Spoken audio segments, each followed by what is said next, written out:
नमस्कार साथियों, आप सभी का स्वागत है आपके अपने YouTube चैनल पढ़ाई की पोथी में। साथियों, उम्मीद करती हूँ कि आप सभी स्वस्थ होंगे, मस्त होंगे, बेहतर होंगे और निरंतर अपनी तैयारी के माध्यम से सफलता का मार्ग प्रशस्त कर रहे होंगे। तो साथियों, आज मैं आप सभी के लिए संविधान की इस श्रृंखला में एक बहुत ही महत्वपूर्ण टॉपिक लेकर के आई हूँ, जो आपके संविधान संशोधन से संबंधित है। यकीन मानिए, इस संविधान संशोधन से संबंधित आपसे प्रत्येक परीक्षा में 1 से 2 प्रश्न पूछ लिए जाते हैं। या तो यह पूछा जाता है कि ये संविधान संशोधन किस सन में हुआ है या संविधान संशोधन किस विषय से संबंधित है। तो हम सभी प्रश्नों के बारे में बारीकी से अध्ययन करते हुए आगे बढ़ेंगे और प्रत्येक प्रश्न को बहुत ही आसान और सरल भाषा में आपको समझाया जाएगा। तो उम्मीद करती हूँ कि आप वीडियो के अंत तक रह करके अपने इस टॉपिक को हमेशा के लिए एक मजबूती से तैयार कर पाएंगे। तो आइए स्टार्ट करते हैं। महत्वपूर्ण संविधान संशोधन, जैसा कि मैंने आपको पहले भी बताया है, मैं जितने भी संविधान संशोधन हुए हैं उन सभी के बारे में नहीं पढ़ाने वाली हूँ, बल्कि सिर्फ उनके ही बारे में आपको बताने वाली हूँ जो आपको कम समय में एक बेहतर स्ट्रेटजी तैयार करके देते हैं और आपके एग्ज़ाम को एक ही बार में क्लियर करवाते हैं। तो चलिए स्टार्ट करते हैं। संसद को संविधान के किसी भी भाग में संशोधन का अधिकार अनुच्छेद 368 में दिया गया। देखिए, हम सभी जानते हैं कि हमारे संविधान में आवश्यकता अनुसार संशोधन किया जाता रहा है और आगे भी किया जाता रहेगा। तो इस संशोधन प्रक्रिया को करने के लिए हमारे संविधान के किस आर्टिकल का यूज़ किया जाता है, तो वह है हमारा अनुच्छेद 368। इस चीज़ को याद रखेंगे। इसके बाद है भाग 20 में इसका वर्णन है। अब देखिए, संविधान संशोधन प्रक्रिया जो है हमारी, तो इसका वर्णन किस अनुच्छेद में है, तो 368 में है। और यह संशोधन वाली जो प्रक्रिया है, इसी का वर्णन संविधान के किस भाग में है, तो भाग 20 में है। देखिए, हर प्रश्न का उत्तर अलग अलग है, इसलिए आप बहुत ही इत्मीनान से, शांति से और एकाग्रचित होकर वीडियो के अंत तक जरूर जुड़े रहें। तो संसद को संविधान के किसी भी भाग में वह क्या कर सकती है, संशोधन कर सकती है। कौन कर सकता है? संसद कर सकती है। और संसद किससे मिलकर के बनी है, तो संसद हमारी राष्ट्रपति, इसके बाद हमारी राज्यसभा और लोकसभा से मिलकर के बनी है। तो अब आप ऐसे ही याद रख पाएंगे कि संसद के द्वारा ही संविधान में संशोधन किया जाएगा। अब संसद क्या है? संसद अपने आप में अकेली तो नहीं है। मतलब है यहाँ पर कि कोई भी निर्णय, कोई भी संशोधन तभी हो पाएगा जब राज्यसभा, लोकसभा और राष्ट्रपति यानी कि तीनों मिलकर के संसद के द्वारा यह निर्णय लिया जाएगा कि हाँ, इस भाग में संशोधन की आवश्यकता है। और यह प्रक्रिया किस अनुच्छेद में वर्णित है, तो 368 में वर्णित है। यहीं पर बात की जाए कि आपके संविधान में जो भी भाग हैं, 22 भाग हैं, उन 22 भागों में से आपके किस भाग में संविधान संशोधन की प्रक्रिया का वर्णन किया गया है, तो भाग 20 में संविधान संशोधन की प्रक्रिया का वर्णन किया गया है। देखिए, संविधान संशोधन को पढ़ने से पहले कुछ मूलभूत चीज़ों को जानना अति आवश्यक है, इसलिए आप इन पॉइंट्स को स्किप बिल्कुल भी ना करें। संविधान संशोधन प्रक्रिया दक्षिण अफ्रीका के संविधान से ली गई है। जैसा कि मैंने आपको पहले की वीडियो में भी बताया था कि हमारे संविधान में कुछ विदेशी स्रोत हैं, मीन्स ऐसी कई चीज़ें हैं जो हमारे संविधान में दूसरे देशों से ली गई हैं। उनमें से ही एक है संविधान संशोधन प्रक्रिया। क्योंकि संविधान हमारा 26 जनवरी 1950 को पूर्ण रूप से लागू कर दिया गया था और तुरंत उसके बाद से ही संविधान में संशोधन होने प्रारंभ हो गए थे। और यह प्रक्रिया कि संविधान में संशोधन किया जा सकता है, किस देश से ली गई थी, तो दक्षिण अफ्रीका से ली गई थी। इस चीज़ को याद रखेंगे। तो एक बार फिर से मेरे साथ वन लाइनर रिवीजन कीजिए कि संविधान संशोधन प्रक्रिया का वर्णन किस अनुच्छेद में है, अनुच्छेद 368 में। किस भाग में है, भाग 20 में है। किस देश से यह प्रक्रिया ली गई है, तो दक्षिण अफ्रीका से ली गई है। और संविधान के किसी भी भाग में संशोधन करने का अधिकार किसे प्राप्त है, तो संसद को प्राप्त है। इस चीज़ को भी याद रखेंगे। तो चलिए, अब हम एक एक करके सभी संविधान संशोधन के बारे में विस्तार से पढ़ते चलेंगे और जितना आवश्यक होगा उससे भी अधिक मैं आपको जानकारी देने की कोशिश करूंगी। तो प्रथम संविधान संशोधन 1951। देखिए, हम सभी जानते हैं कि हमारा संविधान बन करके तैयार हो गया था 26 नवंबर 1949 को और संविधान सभा के द्वारा इसे अपना लिया गया था, परंतु यह पूर्ण रूप से लागू नहीं किया गया था। यह लागू किया गया था 26 जनवरी 1950 को, जिस दिन हम गणतंत्र दिवस के रूप में मनाते हैं। उस दिन यह हमारा संविधान पूरी जनता को, पूरी भारत की जनता को समर्पित कर दिया गया। तुरंत उसके पश्चात ही संविधान में संशोधन की आवश्यकता पड़ी। और वह संशोधन कब किया गया? तो प्रथम संविधान संशोधन 1951। देखिए 50 में संविधान लागू हुआ और 51 में ही तुरंत संशोधन कर दिया गया। अब यह संशोधन किससे संबंधित था? तो 9वीं अनुसूची जोड़ी गई। इसमें क्या किया गया? 9वीं अनुसूची जोड़ी गई, जिसका संबंध किससे था? भूमि सुधार से संबंधित। देखिए हम सभी जानते हैं कि हमारे संविधान में, मूल संविधान में कुल कितनी अनुसूचियां थीं? तो 8 अनुसूचियां थीं। जब हमारा संविधान 1950 में लागू किया गया था, उस समय संविधान में कुल 8 अनुसूचियां थीं। तत्पश्चात अभी वर्तमान में हमारे संविधान में कुल 12 अनुसूचियां हैं। अब बात की जाए कि ये 12 अनुसूचियां कब कब जोड़ी गई, क्यों जोड़ी गई, कैसे जोड़ी गई, तो इन सब के बारे में हम आगे के वीडियो में धीरे धीरे करके पढ़ते जाएंगे। तो सबसे पहले 9वीं अनुसूची कब जोड़ी गई? 1951 में जोड़ी गई। इस चीज़ को याद रखेंगे। तो प्रथम संविधान संशोधन किससे संबंधित है? 9वीं अनुसूची के भूमि अधिग्रहण या भूमि संरक्षण से संबंधित 9वीं अनुसूची आपकी 1951 में जोड़ी गई। नेक्स्ट है आपका 7वां संविधान संशोधन। देखिए मैंने आपको पहले ही बताया था, मैं इक्वली मतलब उस तरीके से नहीं पढ़ाऊंगी कि दूसरा, तीसरा, चौथा और ऐसे करके मैं सारे संविधान संशोधन पढ़ाऊँ। सिर्फ उन्हीं चुने हुए संविधान संशोधन को बताया जाएगा जो आपकी परीक्षा की दृष्टि से अति महत्वपूर्ण है। यकीन मानिए आपका प्रश्न इनमें से ही बनेगा। तो 7वां संविधान संशोधन कब हुआ? 1956 में। देखिए इसे डेट को भी याद रखना बहुत ही आसान है, आप ऐड करते चले जाएंगे और धीरे धीरे आपको सन याद हो जाएंगे। तो 7वां संविधान संशोधन 1956, इसमें क्या किया गया? भाषाई आधार पर फजल अली आयोग द्वारा राज्यों का पुनर्गठन किया गया। तो हम सभी जानते हैं कि राज्यों का पुनर्गठन कब किया गया था? 1956 में। और किस आधार पर किया गया था? तो भाषाई आधार पर किया गया था। और उसके अध्यक्ष कौन थे? तो फजल अली की अध्यक्षता में एक आयोग गठित किया गया और उस आयोग के आधार पर, भाषाई आधार पर राज्यों का गठन प्रारंभ किया गया। और अगर मैं बात करूं इस आधार पर आपके सबसे पहला राज्य कौन सा था? तो भाषाई आधार पर गठित होने वाला आपका पहला राज्य था आंध्र प्रदेश। अगला प्रश्न है आपका 13वां संविधान संशोधन। 13वां संविधान संशोधन सन 1962 में हुआ। 13वां संविधान संशोधन कब हुआ? सन 1962 में। यह किससे संबंधित था? तो नागालैंड को राज्य का दर्जा दिया गया। नागालैंड को राज्य का दर्जा दिया गया। एक बार फिर से 1951 पहला संविधान संशोधन, 9वीं अनुसूची। 7वां संविधान संशोधन भाषाई आधार पर राज्यों का गठन। 13वां संविधान संशोधन नागालैंड राज्य को राज्य का दर्जा दिया गया। अगला प्रश्न है आपका 16वां संविधान संशोधन 1963। देखिए बहुत ही इत्मीनान से पढ़िएगा, आप यकीन मानिए वीडियो खत्म होते होते आप पूरे संविधान संशोधन के बारे में अच्छी खासी नॉलेज कर चुके होंगे। तो 16वां संविधान संशोधन 1963 में किया गया और यह किससे संबंधित था? तीसरी अनुसूची में शपथ ग्रहण के अंतर्गत मैं भारत की स्वतंत्रता एवं अखंडता को बनाए रखूँगा जोड़ा गया। देखिए हम सभी जानते हैं कि हमारे संविधान में 8 अनुसूचियाँ थीं। जैसा मैं आपको बार बार बता रही हूँ, मूल संविधान में 8 अनुसूचियाँ थीं, जिसमें तीसरी अनुसूची में शपथ का उल्लेख किया गया है। जो भी पदाधिकारी हैं, राष्ट्रपति, उपराष्ट्रपति इत्यादि, उन सभी की शपथ का उल्लेख संविधान की तीसरी अनुसूची में किया गया है।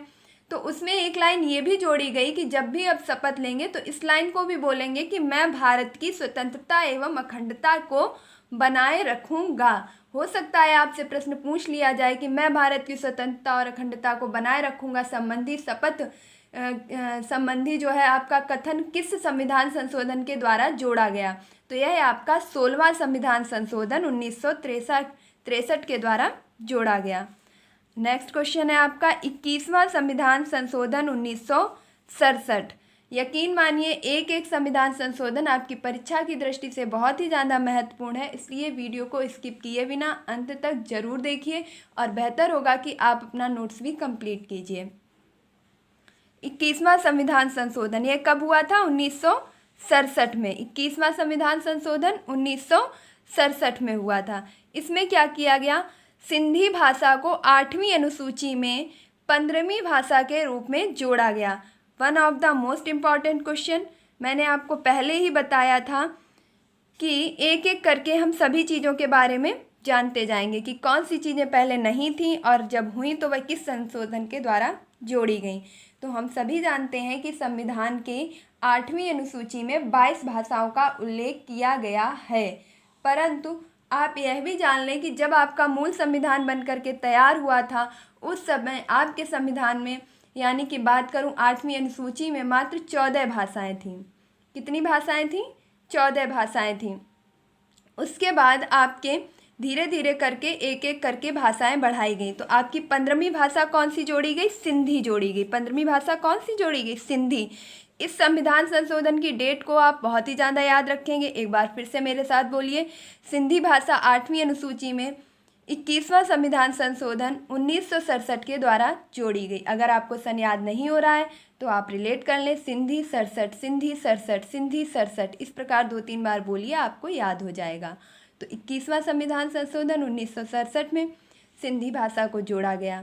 अगला प्रश्न है आपका 35वां संविधान संशोधन 1974।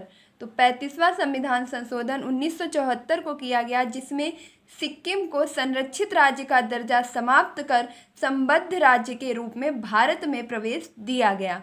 देखिए, 35वां संविधान संशोधन 1974 करने के पहले सिक्किम एक संरक्षित राज्य के रूप में था, परंतु इसको समाप्त करके अब सिक्किम को क्या किया गया? एक सहसंबद्ध राज्य के रूप में आपके भारत में प्रवेश दे दिया गया। तो यह किस संशोधन के द्वारा किया गया? 35वां संविधान संशोधन 1974। देखते हैं अपना नेक्स्ट संशोधन। अगला है आपका 36वां संविधान संशोधन 1975। 36वां संविधान संशोधन कब किया गया? 1975 में, और इसमें सिक्किम को भारत का 22वां राज्य बनाया गया। सिक्किम को भारत का 22वां राज्य बनाया गया। देखिए, ये क्वेश्चन आपका अभी पिछली ही पैट परीक्षा में पूछा जा चुका है कि सिक्किम को पूर्ण राज्य का दर्जा किस संविधान संशोधन के द्वारा दिया गया? तो 36वां संविधान संशोधन 1975 के द्वारा। इसीलिए कह रही हूँ कि ये सभी प्रश्न आपके लिए महत्वपूर्ण है। अगला है आपका 42वां संविधान संशोधन 1976। अगर मैं कहूँ कि सभी संविधान संशोधन की नींव, या मैं कहूँ कि संविधान संशोधन का निचोड़ आप अगर किसी संशोधन में पढ़ रहे हैं तो वह है आपका 42वां संविधान संशोधन 1976। बहुत ही ज़्यादा महत्वपूर्ण है। इसे लघु संविधान कहते हैं। देखिए, पूरा संविधान अपने आप में बहुत ही विशिष्ट है और इसे एक लघु संविधान की संज्ञा दी गई है। इससे ही स्पष्ट हो जाता है कि यह आपकी परीक्षा की दृष्टि से कितना महत्वपूर्ण है। तो 42वां संविधान संशोधन कब किया गया? 1976 में। इसे किसके नाम से भी जाना जाता है? तो इसे लघु संविधान के नाम से भी जाना जाता है। प्रस्तावना में संशोधन कर पंथ निरपेक्ष, समाजवाद, अखंडता शब्द जोड़े गए। देखिए, हम सभी जानते हैं कि आपकी जो प्रस्तावना है उसमें संशोधन एक बार किया गया है और वह संविधान संशोधन के द्वारा आपके प्रस्तावना में 3 शब्द जोड़े गए। कौन कौन से जोड़े गए? पंथ निरपेक्ष, समाजवाद और अखंडता। अगला है आपका 10 मौलिक कर्तव्य अनुच्छेद 51 का में जोड़े गए सरदार स्वर्ण सिंह समिति के द्वारा भाग 4 में। इसे कैसे समझेंगे? तो देखिए, जब आपका संविधान बनकर के तैयार हुआ था उस समय संविधान में, मूल संविधान में एक भी मौलिक कर्तव्य नहीं था। वर्तमान में आपके कुल 11 मौलिक कर्तव्य हैं। अभी हम आगे जानेंगे कि आपका 11वां मौलिक कर्तव्य कब और किस तरह जोड़ा गया। आपके जो मौलिक कर्तव्य हैं वह संविधान में सरदार स्वर्ण सिंह समिति की सिफारिश के द्वारा 42वां संविधान संशोधन 1976 के अंतर्गत भाग 4 में और अनुच्छेद 51 का में जोड़े गए। तो अब आप इस चीज़ को याद रखेंगे। यहाँ से आपके 4 से 5 क्वेश्चन निकल रहे हैं कि मूल संविधान में मौलिक कर्तव्यों की संख्या कितनी थी? तो एक भी नहीं, क्योंकि मूल संविधान में मौलिक कर्तव्य नहीं थे। वर्तमान में मौलिक कर्तव्यों की संख्या कितनी है? 11 है। मौलिक कर्तव्य आपके किस समिति की सिफारिश के आधार पर जोड़े गए? तो सरदार स्वर्ण सिंह समिति की सिफारिश पर। मौलिक कर्तव्य का वर्णन संविधान के किस भाग में है? तो संविधान के भाग 4 में है। मौलिक कर्तव्यों का वर्णन किस अनुच्छेद में है? तो मौलिक कर्तव्यों का वर्णन अनुच्छेद 51 का में किया गया है। अगला प्रश्न है आपका, लोकसभा विधानसभा अवधि 5 वर्ष से बढ़ाकर 6 वर्ष कर दी गई। देखिए, इस चीज़ को याद रखेंगे कि ये आपसे बहुत ही गहन प्रश्न बन जाएगा जब आप काफ़ी हाई लेवल की परीक्षा दे रहे होंगे कि किस संविधान संशोधन के द्वारा लोकसभा की जो अवधि है वह 1 वर्ष बढ़ा दी गई। तो वह होगा आपका 42वां संविधान संशोधन 1976। और जब से आपका संविधान बना था तब से लेकर अभी तक एक भी बार ये अगर संविधान संशोधन छोड़ दें कि 42वां संविधान संशोधन, इसके अलावा आपके कभी भी लोकसभा की जो अवधि है और विधानसभा की अवधि है वह कभी भी बढ़ाई या घटाई नहीं गई। सिर्फ एक बार आपके लोकसभा और विधानसभा का जो सत्र रहा है वह 5 वर्ष नहीं वरन 6 वर्ष का रहा है, और वह रहा है आपका 1976 के समय 6 वर्ष का कर दिया गया। अब आप इसे याद रखेंगे। अगला प्रश्न है आपका 44वां संविधान संशोधन 1978। देखिए, काफ़ी लोगों को ये कन्फ्यूजन रहता है कि हम डेट को कैसे याद करें। तो देखिए, वेरी सिंपल फंडा है। 42 आप कैसे लिखते हैं? 42, 4 और 2, और 4 और 2 को आप जोड़ दीजिए, कितना हो जाएगा? 1976। यानी कि लास्ट के जो डिजिट हैं 7, 6, और यहाँ पर 44वां संविधान संशोधन है। तो आप बहुत ही आसानी से इनके सन को याद रख सकते हैं, क्योंकि यकीन मानिए इन सन से भी आपसे क्वेश्चन बन जाते हैं कि 42वां संविधान संशोधन किस सन में किया गया। तो 4 और 2 को छोड़ देंगे, और 19 तो आपका कॉमन चला ही आ रहा है, तो 1976 में। वहीं पर आपका जो है 44वां संविधान संशोधन, तो 4 और 4 8, यानी कि 1978 में। इसमें क्या किया गया? संपत्ति के मौलिक अधिकार को विधिक अधिकार बनाकर अनुच्छेद 300 का में शामिल किया गया। आप सब जानते होंगे कि हमारे संविधान में मौलिक अधिकार जो हैं वह भाग 3 में वर्णित हैं। यह अमेरिका के संविधान से लिए गए हैं, और इसमें पहले 7 मौलिक कर्तव्य हुआ करते थे। वर्तमान में कुल 6 मौलिक कर्तव्य हैं। तो एक मौलिक कर्तव्य आपका जो हटा दिया गया है वह था आपका संपत्ति का अधिकार। अब संपत्ति के अधिकार को कानूनी या विधिक अधिकार के अंतर्गत रखा गया है, और यह किस संविधान संशोधन के द्वारा किया गया है? तो 44वां संविधान संशोधन सन 1978 के द्वारा किया गया है। बात करूं कि अब इस विधिक अधिकार को किस अनुच्छेद में डाल दिया गया है, तो इस मौलिक अधिकार से संपत्ति के अधिकार को मौलिक अधिकार से निकाल करके विधिक अधिकार बनाने हेतु अनुच्छेद 300 का में इसे शामिल कर दिया गया है। अगला प्रश्न है आपका, लोकसभा विधानसभा कार्यकाल पुनः 5 वर्ष कर दिया गया। तो इस चीज़ को याद रखेंगे कि जो आपका लोकसभा विधानसभा का कार्यकाल पिछले 42वें संविधान संशोधन के द्वारा 5 वर्ष से बढ़ा करके 6 वर्ष कर दिया गया था, उसे तुरंत ही 44वें संविधान संशोधन के द्वारा पुनः 5 वर्ष के लिए ही कर दिया गया। और इसके बाद से लेकर के अभी तक आपके एक भी बार कार्यकाल में परिवर्तन नहीं किया गया है। तो इस चीज़ को भी याद रखेंगे। हो सकता है प्रश्न आपसे इस प्रकार पूछ लिया जाए कि अब तक लोकसभा या विधानसभा का कार्यकाल 6 वर्षों तक कितनी बार रहा? तो आपका आंसर होगा सिर्फ एक बार। एक बार के अलावा आपके अभी तक कभी भी इस समयावधि में परिवर्तन नहीं किया गया है। अगला संशोधन है आपका 52वां संविधान संशोधन 1985। कौन सा है? 52वां संविधान संशोधन 1985। यह किससे संबंधित है? तो दल बदल संबंधी विरोधी कानून 10वीं अनुसूची को जोड़ा गया। तो हमने अभी सबसे पहले आपसे जब प्रथम संविधान संशोधन 1951 की चर्चा की थी तब बताया था कि संविधान में कुल 8 अनुसूचियाँ थीं। 9वीं अनुसूची कब जोड़ी गई? तो आप देखिए, मेरे साथ साथ रिवाइज कीजिए, यकीन मानिए आपको सब कुछ याद हो जाएगा। तो 9वीं अनुसूची आपकी 1951 में जोड़ी गई, जो भूमि संबंधित थी। 10वीं अनुसूची अब आपकी कब जोड़ी जा रही है? 52वां संविधान संशोधन 1985 में। और यह किससे संबंधित है? तो दल बदल विरोधी कानून से। जैसे होते हैं ना कुछ नेता मेढक की तरह, जब भी बरसात आती है, चुनाव आती है, तो उछल कर इधर चले जाना, उधर चले जाना। तो इनके लिए नियम कानून ये सब चीज़ें बनाना, कुछ विधियां लागू करना, किस तरीके से प्रवेश कर सकते हैं, छोड़ सकते हैं, आदि नियमों का उल्लेख किस अनुसूची में किया गया? 10वीं अनुसूची में। तो दल बदल संबंधी कानून 10वीं अनुसूची में। कब? 52वां संविधान संशोधन 1985 में। तो अब हमारे संविधान में हमने कितनी अनुसूचियां पढ़ ली हैं? 10 अनुसूचियां। अब हम देखेंगे कि 11वीं अनुसूची कब और कैसे जोड़ी गई। अगला संविधान संशोधन है आपका 53वां संविधान संशोधन 1986। 53वां संविधान संशोधन 1986 के द्वारा मिजोरम को राज्य का दर्जा दिया गया। फिर है आपका 55वां संविधान संशोधन। तो 55वां संविधान संशोधन 1986 के द्वारा अरुणाचल प्रदेश को राज्य का दर्जा दिया गया। अब देखिए आप 52 और 55 इन दोनों को याद कर लेंगे और सन आपका सेम रहेगा।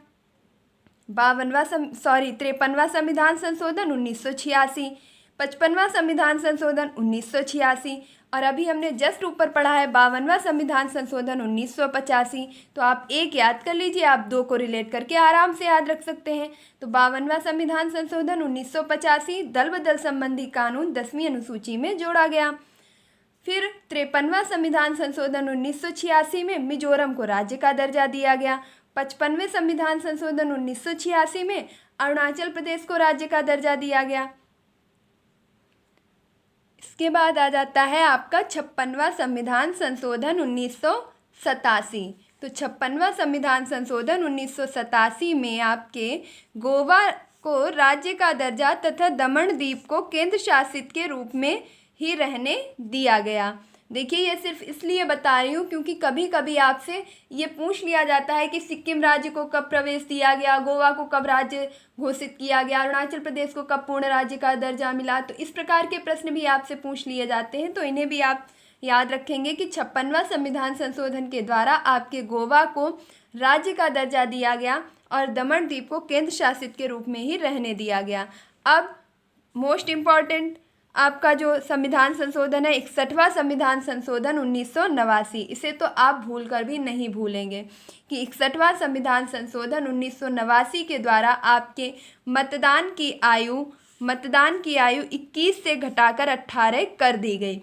तो देखिए जब हमारा संविधान बनकर के लागू हुआ था 1950 में, उस समय यह नियम था कि कोई भी व्यक्ति, स्त्री या पुरुष, कोई भी व्यक्ति जिसकी आयु 21 वर्ष है, 21 वर्ष पूर्ण हो चुकी है, वह व्यक्ति ही मतदान कर सकता है।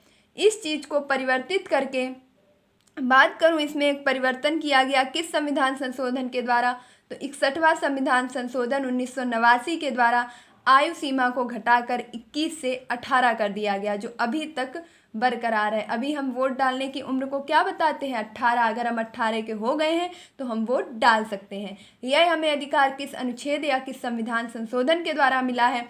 तो यह हमें 61वां संविधान संशोधन 1989 के द्वारा प्राप्त हुआ है। अनुच्छेद 326 में संशोधन करके हटाया गया। देखिए अब इस चीज़ को भी याद रखेंगे कि इस चीज़ का वर्णन किस में किया गया था कि मतदान की आयु जो है 21 वर्ष रहेगी, 18 वर्ष नहीं रहेगी। तो यह बात वर्णित थी आपके अनुच्छेद 326 में संशोधन किया गया था। आपके अनुच्छेद 326 में यह कहा गया था कि मतदान की आयु 21 वर्ष है, जिसमें संशोधन करके 61वां संविधान संशोधन 1989 के द्वारा आयु घटा करके 18 वर्ष कर दी गई। अगला प्रश्न है आपका 71वां संविधान संशोधन 1992। 71वां संविधान संशोधन 1992। अब 8वीं अनुसूची में नेपाली, मणिपुरी, कोंकणी भाषा को जोड़ा गया। देखिए एक एक करके आप देख रहे होंगे कि आपकी जो 14 भाषाएं थी संविधान में, मूल संविधान में 14 भाषाएं थीं, वर्तमान में 22 भाषाएं हैं। तो ये बची हुई भाषाएं आपकी कब और कैसे जोड़ी गई, इन सभी के बारे में आप जान रहे हैं। तो पहली भाषा आपकी कब जोड़ी गई थी? तो 21वां संविधान संशोधन 1967 में सिंधी भाषा जोड़ी गई थी। इसके बाद आपकी ये है 71वां संविधान संशोधन 8वीं अनुसूची में आपके क्या जोड़ा गया है? नेपाली, मणिपुरी, कोंकणी भाषा को दर्जा दिया गया है। अगला है आपका 73वां संविधान संशोधन, और 73वां संविधान संशोधन आपका 1992 और 93 में हुआ। यह किस तिथि को लागू किया गया? तो 24 अप्रैल 1993 को। 11वीं अनुसूची पंचायती राज से संबंधित जोड़ी गई। अब आपके संविधान में 9 अनुसूचियाँ थीं। 9वीं अनुसूची कब जोड़ी गई थी? 8 अनुसूचियाँ थीं, 9वीं कब जोड़ी गई? तो 1951 में पहला संविधान संशोधन। 10वीं कब जोड़ी गई? 52वां संविधान संशोधन 1985 में। 11वीं कब जोड़ी गई? 73वां संविधान संशोधन 1993 में। और 11वीं अनुसूची का संबंध आपके ग्राम पंचायतों से है। 11वीं अनुसूची का संबंध किससे है? ग्राम पंचायतों से है। और इसमें ग्राम पंचायतों को कार्य करने के लिए कुल 29 विषय प्रदान किए गए हैं। देखिए, ये सभी प्रश्न आपकी परीक्षा के लिए बहुत ही ज़्यादा महत्वपूर्ण है। इन्हें अगर हो सके तो नोट जरूर कीजिएगा और इन्हें अंतिम क्षणों में रिवाइज भी कीजिएगा। यह आपके लिए बहुत ही ज़्यादा हेल्पफुल होने वाले हैं। तो आपके 11वीं अनुसूची कब जोड़ी गई थी? 73वां संविधान संशोधन 1993 के द्वारा। किस विषय से संबंधित है? तो ग्राम पंचायतों से संबंधित है। कितने विषय ग्राम पंचायतों को कार्य करने हेतु प्रदान किए गए हैं? तो कुल 29 विषय प्रदान किए गए हैं। बात करूं कि यह अनुसूची आपकी लागू कब की गई थी, तो मैं आपको एक बात बहुत ही आसान भाषा में बता देना चाहती हूं कि आपका 1992 में पंचायती राज अधिनियम लाया गया, जिसे लागू किया गया 1993 में, और वह तिथि थी आपकी 24 अप्रैल 1993।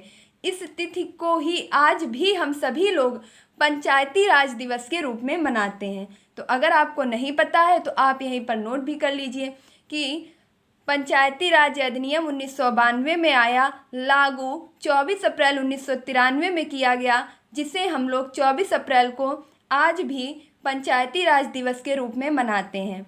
और 11वीं अनुसूची में पंचायतों को कार्य करने के लिए कुल 29 विषय प्रदान किए गए हैं। और आप यहाँ ये चीज़ भी याद रखेंगे कि आपके भारत में इस समय कौन सी पंचायती राज व्यवस्था लागू है? तो त्रिस्तरीय पंचायती राज व्यवस्था लागू है। क्षेत्र पंचायत, जिला पंचायत और आपके ग्राम पंचायत। किस तरह की किसने इसको दिया है? तो बलवंत राय मेहता के द्वारा आपकी त्रिस्तरीय पंचायती राज व्यवस्था दी गई है। अगला प्रश्न है आपका 74वां संविधान संशोधन 1993। देखिए, परेशान बिल्कुल भी मत होइए। अगर आप इस प्लेटफॉर्म से जुड़ चुके हैं तो यकीन मानिए ये सब प्रश्न आपको कुछ ही समय में और आगे आने वाले लगातार वीडियोस में रिवीजन और इसके बाद आपके ऑप्शनल इस तरीके से करा के आपको बिल्कुल रटा दिए जाएंगे। तो 74वां संविधान संशोधन 1993 में किया गया। यह 12वीं अनुसूची नगर निगम से संबंधित जोड़ी गई। कुल 18 विषय प्रदान किए गए। तो 73वां संविधान संशोधन 1993 में 11वीं अनुसूची जोड़ी गई, जबकि 74वां संविधान संशोधन 1993 में 12वीं अनुसूची संविधान में जोड़ी गई, जिसका संबंध नगर निगम से था। और नगर निगम, नगर निकायों को कार्य करने के लिए कुल 18 विषय प्रदान किए गए। तो अब आपके संविधान में 12 की 12 अनुसूचियाँ जुड़ चुकी हैं। 9वीं अनुसूची एक बार फिर से रिवाइज कीजिएगा। मूल संविधान में 8 अनुसूचियाँ। 9वीं अनुसूची प्रथम संविधान संशोधन 1951। 10वीं अनुसूची 52वां संविधान संशोधन 1985 दल बदल से संबंधित। 11वीं अनुसूची 73वां संविधान संशोधन 1993 पंचायती राज से संबंधित। 74वां संविधान संशोधन 1993 12वीं अनुसूची नगर निगम से संबंधित। तो इस प्रकार अब आपके संविधान में कुल 12 की 12 अनुसूचियाँ जुड़ चुकी हैं। अगला प्रश्न है आपका 86वां संविधान संशोधन 2002। तो 86वां संविधान संशोधन यानी कि 86 अमेंडमेंट 2002 जो आपका जोड़ा गया है, ये किससे संबंधित है? तो मौलिक अनुच्छेद 21A मौलिक अधिकार के तहत 6 से 14 वर्ष के बच्चों को निःशुल्क एवं अनिवार्य शिक्षा का प्रावधान। तो देखिए, हमने अभी आपको बताया था कि आपका जो है संविधान संशोधन करके आपके 7 मौलिक कर्तव्य थे, जिन्हें 6 मौलिक कर्तव्य ही रखा गया है, जिसमें आपके मौलिक अधिकार, और मौलिक अधिकार में आपके जो अधिकार नंबर अनुच्छेद 21 था, उसमें एक और संविधान संशोधन के द्वारा अनुच्छेद 21A जोड़ा गया, जिसमें यह कहा गया कि भारत के प्रत्येक बच्चे को 6 से 14 वर्ष तक निःशुल्क एवं अनिवार्य शिक्षा प्रदान की जाएगी और यह अब सभी का मौलिक अधिकार होगा। तो अब आप इसे याद रखेंगे कि शिक्षा के मौलिक अधिकार को किस संविधान संशोधन के द्वारा जोड़ा गया? 86वां संविधान संशोधन सन 2002। या आपसे पूछा जाए कि शिक्षा के अधिकार को 6 से 14 वर्ष तक के बच्चों को निःशुल्क एवं अनिवार्य शिक्षा का प्रावधान किस अनुच्छेद में किया गया है? तो अनुच्छेद 21A में किया गया है। किस संविधान संशोधन के द्वारा किया गया है? 86वां संविधान संशोधन 2002 के द्वारा किया गया है। यहीं पर आपके एक और चीज़ जोड़ी गई है और वह है आपका 11वां मौलिक कर्तव्य। तो आपके संविधान में मैंने पहले ही बताया कि मूल संविधान में कुल कितने आपके मौलिक कर्तव्य थे? एक भी नहीं थे, क्योंकि मूल संविधान में एक भी मौलिक कर्तव्य नहीं था। मौलिक कर्तव्य की प्रणाली आपकी जो ली गई है वह रूस से ली गई है और यह आपके सरदार स्वर्ण सिंह समिति की सिफारिश के आधार पर जोड़े गए हैं संविधान में। उस समय इनकी कुल संख्या 10 थी और अब इनकी संख्या 11 है। तो 11वां मौलिक कर्तव्य आपका 86वां संविधान संशोधन 2002 के द्वारा ही जोड़ा गया और 11वां मौलिक कर्तव्य भी हमें यही वर्णित करता है कि 6 से 14 वर्ष तक के सभी बच्चों को निःशुल्क एवं अनिवार्य शिक्षा प्रदान की जाएगी। अगला है आपका 89वां संविधान संशोधन 2003। तो 89वां संविधान संशोधन 2003 का संबंध अनुच्छेद 338 यानी कि राष्ट्रीय अनुसूचित जाति आयोग से अलग अनुच्छेद 338A के तहत राष्ट्रीय अनुसूचित जनजाति आयोग का गठन। देखिए, शब्द थोड़े कठिन हो सकते हैं, माना कि शब्दावली संविधान की इतनी भी सरल नहीं है। अर्थव्यवस्था हो या संविधान हो, इसमें सिर्फ शब्दों का खेल है, लेकिन मैं आपको बहुत ही आसान से समझा सकती हूँ। तो आप देखिए कि 89वां संविधान संशोधन 2003 जो किया गया आपका, यह क्यों किया गया? क्योंकि अनुच्छेद 338 में आपके राष्ट्रीय अनुसूचित जाति आयोग जो है इसका वर्णन किया गया है। तो जो भी हमारे यहाँ राष्ट्रीय बात करूँ अनुसूचित जाति के लोग हैं, उनके लिए एक आयोग गठित किया गया है और उस आयोग का वर्णन किस अनुच्छेद में किया गया है? तो अनुच्छेद 338 में किया गया है। तो राष्ट्रीय अनुसूचित जाति आयोग का वर्णन आपके किस अनुच्छेद में किया गया है? अनुच्छेद 338 में किया गया है। फिर इसमें एक संविधान संशोधन किया गया, 89वां संविधान संशोधन 2003 में। उसके द्वारा क्या संशोधन किया गया कि अब इसके ही एक भाग में यानी कि अनुच्छेद 300A के द्वारा राष्ट्रीय अनुसूचित जनजाति आयोग का भी गठन किया जाएगा। तो पहले कौन सा आयोग था? राष्ट्रीय जनजाति आयोग, अनुच्छेद 338 में। फिर एक संविधान संशोधन यानी कि 89वां संविधान संशोधन के माध्यम से आपके संविधान के अनुच्छेद 338A में जोड़ा गया कि राष्ट्रीय अनुसूचित जनजाति आयोग का भी गठन किया जाएगा। तो अब अगर मैं आपसे सीधे से एक सरल भाषा में प्रश्न पूछूं कि राष्ट्रीय अनुसूचित जाति आयोग का प्रावधान किस अनुच्छेद में है? तो अनुच्छेद 338 में। और राष्ट्रीय अनुसूचित जनजाति आयोग का वर्णन किस अनुच्छेद में है? अनुच्छेद 338A में। और इसे संविधान में किस संशोधन के द्वारा जोड़ा गया? तो 89वां संविधान संशोधन 2003 के द्वारा। देखिए, पूरी कोशिश की जा रही है कि आप चीज़ों को समझ पाएं। अगर किसी भी प्रकार का कन्फ्यूजन रह जाता है तो आप कमेंट बॉक्स में पूछ सकते हैं। अगला है आपका 92वां संविधान संशोधन 2003 यानी कि 92 अमेंडमेंट सन 2003 में किया गया और उसके तहत आपके 8वीं अनुसूची में बोडो, डोंगरी, मैथिली और संथाली भाषाओं को जोड़ा गया। तो देखिए, मैंने आपको पहले भी बताया था कि जब आपका मूल संविधान बनकर के लागू हुआ था उस समय आपकी 8वीं अनुसूची में कुल 14 भाषाएं थीं। इसके बाद आपकी अभी वर्तमान में 22 भाषाएं हैं। एक बार फिर से मेरे साथ रिवाइज कीजिए कि आपकी 15वीं भाषा कब जोड़ी गई? 21वां संविधान संशोधन 1967 में सिंधी भाषा को जोड़ा गया। इस प्रकार आपकी कुल 15 भाषाएं हो गई। फिर आपका 71वां संविधान संशोधन 1992 के माध्यम से 3 भाषाएं यानी कि जिन्हें नमक की तरह भी याद रख सकते हैं, नमक, नेपाली, मणिपुरी और कोंकणी को जोड़ा गया। फिर आपके 92वां संविधान संशोधन 2003 के द्वारा 4 भाषाएं जोड़ी गई, बोडो, डोंगरी, मैथिली और संथाली। तो बोडो, डोंगरी, मैथिली, संथाली किस संविधान संशोधन के द्वारा जोड़ी गई? 92वां संविधान संशोधन 2003 के द्वारा। तो इन्हें आप याद रखेंगे। अगला है आपका 97वां संविधान संशोधन 2011। तो 97वां संविधान संशोधन आपका सन 2011 में किया गया। इसके तहत आपके सहकारी समिति को संवैधानिक दर्जा दिया गया। इससे पूर्व आपकी जो भी सहकारी समितियां थीं उन्हें संवैधानिक दर्जा प्राप्त नहीं था, वरन वह निजी रूप से कार्य कर रही थीं। वह एक सरकारी नहीं बल्कि सहकारी संस्थाएं थीं जिन्हें अब 97वां संविधान संशोधन 2011 के द्वारा संवैधानिक दर्जा प्राप्त किया गया। अगला है आपका 100वां संविधान संशोधन 2015। तो देखिए, आप देख रहे होंगे कि आप पीछे कई सारे संविधान संशोधन पढ़ करके आए हैं। उम्मीद करती हूँ कि आप उन्हें नहीं भूल रहे होंगे और मेरे साथ बार बार रिवाइज भी कर रहे होंगे। तो 100वां संविधान संशोधन 2015 में किया गया और इसके अंतर्गत आपके भारत बांग्लादेश के मध्य भूमि हस्तांतरण, जिसे 3 बीघा कॉरिडोर से नाम से भी जानते हैं, इससे संबंधित था। मतलब आपके जो भारत और बांग्लादेश के बीच में 3 बीघा जो भूमि है उसका जो बंटवारा हुआ, हस्तांतरण हुआ, वह आपका 100वां संविधान संशोधन 2015 के द्वारा किया गया।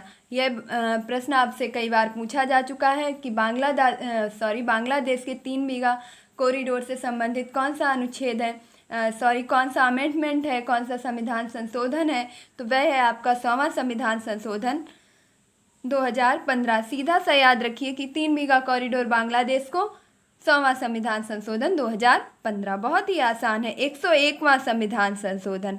अब आने वाला है मज़ा, क्योंकि अब लग रहा है आपके संविधान संशोधन में ऐसा तड़का जो आपकी परीक्षा के लिए बहुत ही ज़्यादा महत्वपूर्ण है और सवाल यहाँ से बाहर जा ही नहीं सकता है। तो 101वां संविधान संशोधन 2017, इसमें आपके क्या किया गया? जीएसटी से संबंधित 1 जुलाई 2017 से लागू किया गया। जो आपके जीएसटी इस समय आप देख रहे हैं कि सभी चीज़ों पर कर बढ़ा दिए गए हैं, जीएसटी आपका लागू कर दिया गया है। तो ये जीएसटी कब लागू किया गया? 1 जुलाई 2017 को, जो आपके अभी हाल ही में हुए जूनियर एडिट परीक्षा में पूछा जा चुका है कि जीएसटी आपका कब लागू किया गया?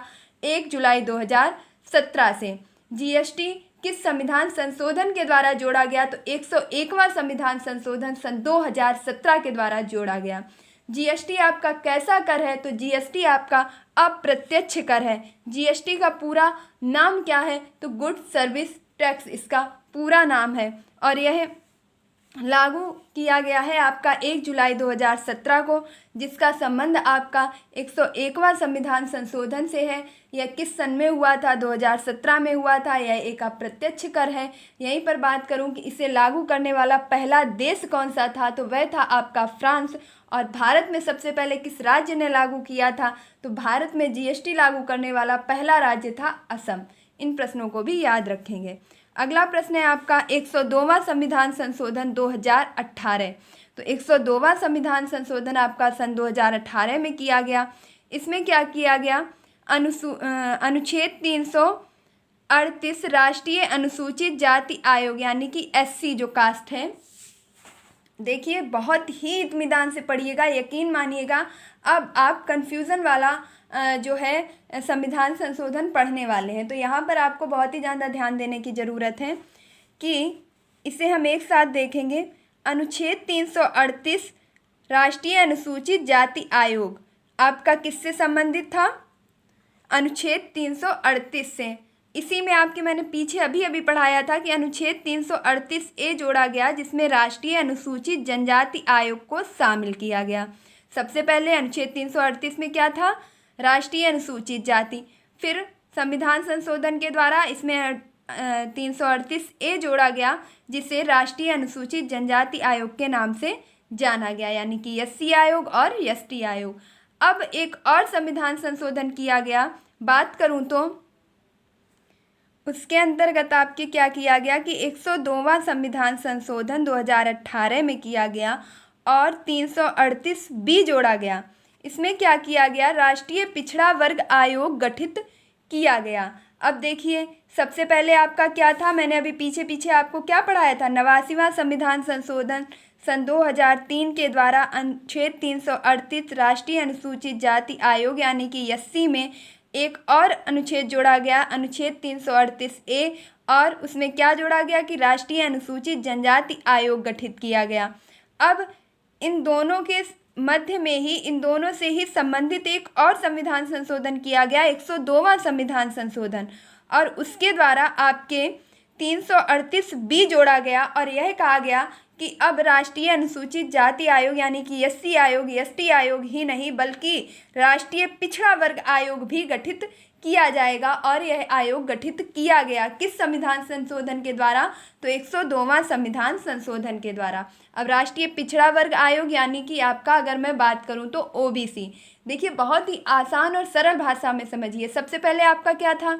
अनुच्छेद 338 में आपके राष्ट्रीय अनुसूचित जाति आयोग यानी एससी से संबंधित वर्णन किया गया था। फिर आपके संविधान संशोधन किया गया, 89वां संविधान संशोधन 2003 में, और कौन सा आयोग गठित किया गया? राष्ट्रीय अनुसूचित जनजाति आयोग यानी कि एससी आयोग गठित किया गया। और कौन सा संविधान संशोधन? 89वां संविधान संशोधन 2003 के द्वारा, और अनुच्छेद जोड़ा गया 338A। अब फिर संशोधन किया गया। संशोधन क्या किया गया कि 102वां संविधान संशोधन 2018 में करके कहा गया कि अब सिर्फ एससी यानी कि 338 एसटी यानी कि 338A ही नहीं बल्कि 338B भी जोड़ा गया कि राष्ट्रीय पिछड़ा वर्ग आयोग भी गठित किया गया। अगला प्रश्न है आपका। देखिए मैंने पूरी कोशिश की है कि मैं इन तीनों चीज़ों को आपको बारीकी से बता पाऊँ, क्योंकि हो सकता है एग्जामिनर आपसे पता नहीं किस अमेंडमेंट से किस प्रकार का क्वेश्चन पूछ ले कि राष्ट्रीय पिछड़ा आयोग का वर्णन आपके किस अनुच्छेद में है। तो राष्ट्रीय पिछड़ा आयोग का वर्णन आपके अनुच्छेद 338B में है। किस संविधान संशोधन के द्वारा जोड़ा गया? तो संविधान संशोधन 102वां था। किस सन में जोड़ा गया? 2018 में जोड़ा गया। यहीं पर मैं बात करूं कि आपके एसटी आयोग कब गठित किया गया? तो 89वां संविधान संशोधन 2003 के द्वारा अनुच्छेद 338A जोड़ा गया और उसमें आपके एसटी आयोग का गठन किया गया।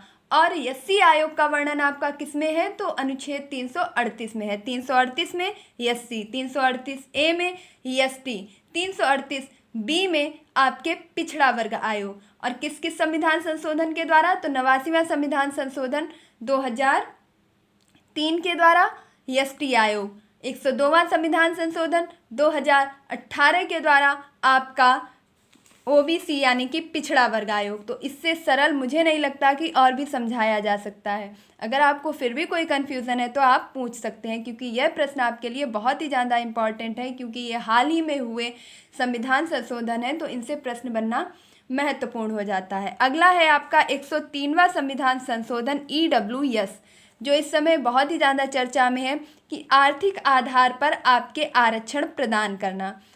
इसमें आपके जो भी आर्थिक रूप से पिछड़े वर्ग हैं, बात करूं चाहे वह जनरल के हो, सामान्य हो, ब्राह्मण हो, कोई भी हो। पहले क्या था कि राष्ट्रीय पिछड़ा वर्ग आयोग, अनुसूचित जाति आयोग, अनुसूचित जनजाति आयोग, इनके माध्यम से लोगों को आरक्षण प्रदान किया जाता था। अभी संविधान में 103वां संविधान संशोधन करके सन 2019 में एक और अमेंडमेंट यानी कि बात करूं एक और प्रस्ताव आपका लाया गया कि आर्थिक रूप से पिछड़े वर्ग को 10% आरक्षण हेतु अनुच्छेद 16 में संशोधन किया गया। देखिए हम सभी जानते हैं कि अनुच्छेद 16 आपका लोक नियोजन संबंधित सेवाओं से संबंधित है। तो लोक नियोजन यानी कि जो भी आपकी सरकारी संस्थाएं हैं, सरकारी योजनाएं हैं, सरकारी आपकी नौकरियां हैं, उन सभी में सबको समान अधिकार है। परंतु आपकी एससी, एसटी और पिछड़ा वर्ग को कुछ महत्वपूर्ण आरक्षण प्राप्त थे। अब आपके 103वां संविधान संशोधन 2019 के द्वारा EWS यानी कि इकोनॉमिकल व्हीकल सेक्शन के द्वारा आपके आर्थिक रूप से जो भी पिछड़े हुए लोग हैं, आर्थिक रूप से पिछड़े लोगों को 10% आरक्षण देने की बात की गई है। और इसे किस संविधान में जोड़ा गया है? तो आपके संविधान के अनुच्छेद 16 में इसे जोड़ा गया है। अगला है आपका 104वां संविधान संशोधन। देखिए बहुत ही इत्मीनान से पढ़िए, क्योंकि आपके 2018 से लेकर के और अभी तक जितने भी अनुच्छेद हैं, बात करूं 17 से लेकर के अभी तक, तो ये आपके सभी नवीनतम गिने जाएंगे और इनसे प्रश्न बनना कोई भी बड़ी बात नहीं है और बन भी रहे हैं लगातार। तो 104वां संविधान संशोधन 2019 यह किससे संबंधित है? यह 126वें संविधान संशोधन विधेयक से संबंधित है। देखिए, हम सभी जानते हैं कि कोई भी प्रस्ताव लाया जाता है तो वह जब तक राष्ट्रपति के हस्ताक्षर ना हो जाए, लोकसभा राज्यसभा में ही प्रस्तुत किया जाए और तब तक वह विधेयक रहता है, और जिस समय उस पर राष्ट्रपति हस्ताक्षर कर देते हैं तो वह विधेयक एक कानून बन जाता है, एक बिल बन जाता है। तो यह कौन से विधेयक से संबंधित है? तो 126वें संविधान संशोधन विधेयक से संबंधित है आपका 104वां संविधान संशोधन। यह किस विषय से संबंधित है? अनुच्छेद 334 में संशोधन कर लोकसभा विधानसभा में SC/ST आरक्षण 10 वर्ष के लिए बढ़ाई गई। देखिए, हम सभी जानते हैं कि संशोधन किस में किया जाएगा, किसी न किसी अनुच्छेद में किया जाएगा, किसी न किसी भाग में किया जाएगा। तो जो हमारा 126वां संविधान संशोधन विधेयक सभा में लाया गया था, उससे ही संबंधित हमारा एक अभी हाल ही में 2019 में संशोधन संविधान में कर दिया गया है। और क्या संविधान संशोधन किया गया है कि अब अनुच्छेद 334 जो था आपका, उसी में संविधान में संशोधन करके, उसी अनुच्छेद में संशोधन करके यह जोड़ा गया है कि लोकसभा और विधानसभा में जो SC और ST का आरक्षण है, उनके लिए जो सीटें निर्धारित हैं उसे 10 वर्ष तक के लिए और बढ़ा दिया गया है। अब आपके SC/ST सदस्यों की सीट संख्या जो भी है वह 10 वर्ष तक नियत और निर्धारित रहेगी। यह आपके किसमें कहा गया है? तो 104वां संविधान संशोधन 2019 के द्वारा कहा गया है। यह आपके कौन से विधेयक से संबंधित है? तो यह आपके 126वें विधेयक से संबंधित है। आप आसानी से समझ चुके होंगे। अगला है आपका लोकसभा व विधानसभा में एंग्लो इंडियन के निर्वाचन को समाप्त किया। हम सभी जानते हैं कि लोकसभा में राष्ट्रपति के द्वारा और विधानसभा में राज्यपाल के द्वारा एक सदस्य, वहीं लोकसभा में राष्ट्रपति के द्वारा 2 सदस्यों का मनोनयन किया जाता था, जो आपके एंग्लो इंडियन हुआ करते थे। तो अब आपके 104वां संविधान संशोधन के द्वारा लोकसभा में और विधानसभा में एंग्लो इंडियन के मनोनयन को समाप्त कर दिया गया है। अब किसी भी एंग्लो इंडियन का मनोनयन नहीं किया जाएगा। और यह किस संविधान संशोधन के द्वारा बताया गया है? 104वां संविधान संशोधन सन 2019। एक बार फिर से इसे पढ़ लीजिएगा कि 104वां संविधान संशोधन किन किन विषय से संबंधित है। तो पहला तो बिल्कुल आसान सरल एक लाइन में याद रखिए कि SC/ST सीटों के आरक्षण को 10 वर्ष के लिए बढ़ा दिया गया। लोकसभा और विधानसभा में एंग्लो इंडियन के पद को समाप्त कर दिया गया। कौन सा संविधान संशोधन? 104वां संविधान संशोधन। अब हम पढ़ेंगे 105वां संविधान संशोधन 2021। तो अभी हाल ही में आपका हुआ सबसे नवीनतम संविधान संशोधन 2021, यानी कि 105वां संविधान संशोधन। यकीन मानिए, इतनी आसानी से आपको कहीं पर भी संविधान संशोधन नहीं पढ़ाए जाएंगे, तो आप इन्हें बहुत ही गहनता से 1 बार 2 बार 3 बार जब तक समझ में ना आ जाए देखते रहें। 127वां विधेयक है ये जो आपका 105वां संविधान संशोधन किया गया है। ये किस विधेयक से संबंधित है? तो 127वें विधेयक से संबंधित है। इसमें आपके क्या किया गया है कि OBC पिछड़ा वर्ग आयोग के अंतर्गत आने वाली जातियों का निर्धारण राज्य सरकार करेगी 102 में सुधार करके। देखिए, अभी हम आपको बिल्कुल आसान भाषा में समझा देंगे क्योंकि ये नवीनतम हुआ है, तो इसमें आपके थोड़े से कन्फ्यूज़न भी बने रह सकते हैं, लेकिन बस आप शांति से सुनते रहिए। सदन के अंदर वीरेंद्र कुमार सामाजिक न्याय अधिकारिता मंत्रालय द्वारा लाया गया। अब आप इसे समझेंगे कि 105वां संविधान संशोधन है क्या। तो 105वां संविधान संशोधन आपका इस विषय से संबंधित है कि आपके हाल ही में आपने सुना होगा कुछ कुम्हार जाति के लोग हैं, कुछ पाल जाति के लोग हैं। देखिए, मैं किसी जाति विशेष से या किसी भी प्रकार का मेरा ऐसा मोटिव नहीं है, मैं सिर्फ समझाने के लिए आपको बता रही हूँ, तो आप मेरी बातों को अन्यथा बिल्कुल भी ना लें। आपने देखा होगा कि कई छोटी छोटी जातियों के लोग समूह बना करके यह दबाव बना रहे हैं कि हमको भी पिछड़ा वर्ग आयोग में शामिल किया जाए, OBC में शामिल किया जाए, SC में शामिल किया जाए। या कई जातियां ऐसी हैं जो कह रही हैं कि मैं OBC हूँ और मुझे OBC से बढ़ के SC में भी डाल दिया जाए। तो ये चीज़ें हैं। तो इसके लिए आपके OBC पिछड़ा वर्ग के अंतर्गत आने वाली जातियों का निर्धारण अब आपके कौन सी जाति ओबीसी में रहेगी, एससी में रहेगी, इस चीज़ से रिलेटेड आपकी जो भी जातियाँ ओबीसी में रहेंगी, इस चीज़ का निर्धारण आपका राज्य सरकार करेगी। कौन करेगी? राज्य सरकार। केंद्र सरकार का यह कहना है कि कौन सी जाति आपकी ओबीसी के अंतर्गत निर्धारित की जाएगी, यह निर्णय स्वतंत्र रूप से राज्य सरकार ले सकती है। और किस संविधान के अंतर्गत अनुच्छेद के अंतर्गत ले सकती है? तो 102वां जो अनुच्छेद है आपका, उसमें सुधार किया गया कि अब यह निर्णय राज्य सरकार ले सकती है कि किस जाति को ओबीसी वर्ग में डालना है। फिर आपके यह जो आपका विधेयक था, ये कौन सा विधेयक था? तो 127वां नंबर का आपका ये विधेयक था। इसे आपके किसने सदन में प्रस्तुत किया था? तो सदन के अंदर आपके जो वीरेंद्र कुमार आपके सामाजिक न्याय अधिकारिता मंत्रालय के जो मंत्री थे, अभी आपके बदल चुके हैं। पहले आपके कौन थे? तो वीरेंद्र कुमार सामाजिक न्यायालय अधिकारिता मंत्रालय के द्वारा, यानी कि यह आपका जो विधेयक है यह सदन में प्रस्तुत किया गया। अब यह प्रस्तुत किया गया तो लोकसभा में कब प्रस्तुत किया गया? 10 अगस्त को। वहीं राज्यसभा में कब प्रस्तुत किया गया? 11 अगस्त को।